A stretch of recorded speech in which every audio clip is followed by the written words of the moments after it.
છોટાઉદેપુર જિલ્લાના નવરચિત બોડેલી નગરપાલિકામાં આજે સેવા સદન ખાતે પ્રાંત અધિકારીની અધ્યક્ષતામાં નવી બોર્ડની વરણી પ્રક્રિયા જે છે તે હાથ ધરવામાં આવી હતી। નવી બોર્ડની વરણી પ્રક્રિયાના આ દ્રશ્યો પણ છે। ભારતીય જનતા પાર્ટીના મેન્ડેટ અનુસાર ઉમેશ રાઠવાની પ્રમુખ તરીકે વરણી કરવામાં આવી હતી, તો સાથે ઉપપ્રમુખ તરીકે પ્રજ્ઞા પટેલની પસંદગી કરવામાં આવી હતી। ઉપરાંત કારોબારી અધ્યક્ષ તરીકે જિગ્નેશ પ્રવીણચંદ્ર ચોકસી, દંડક તરીકે પાર્થ રાજેન્દ્રભાઈ સોની અને પક્ષના નેતા તરીકે મહેશભાઈ શનાભાઈ બારિયાની નવી બોડીની વરણી કરવામાં આવી છે। કાર્યક્રમ દરમિયાન ભાજપના હોદ્દેદારોએ નવી બોડીને હાર પહેરાવીને શુભેચ્છાઓ પાઠવી હતી। છોટાઉદેપુરના સાંસદ જશુ રાઠવા અને સંખેડાના ધારાસભ્યએ પણ અભિનંદન પાઠવ્યા હતા।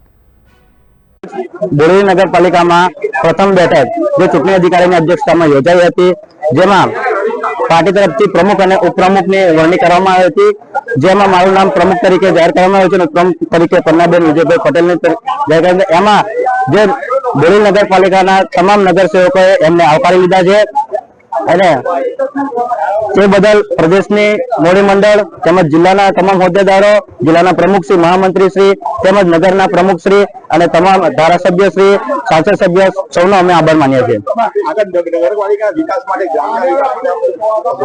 આગળ જે લોકોને જે સમસ્યા હશે લોકોને મળીશું, લોકોને પ્રશ્ન સુધી અમે પહોંચીશું અને તમામ નગર સેવકો ભેગા થઈને અને એના પ્રશ્નોને દૂર કરવાનો પ્રયત્ન કરીશું।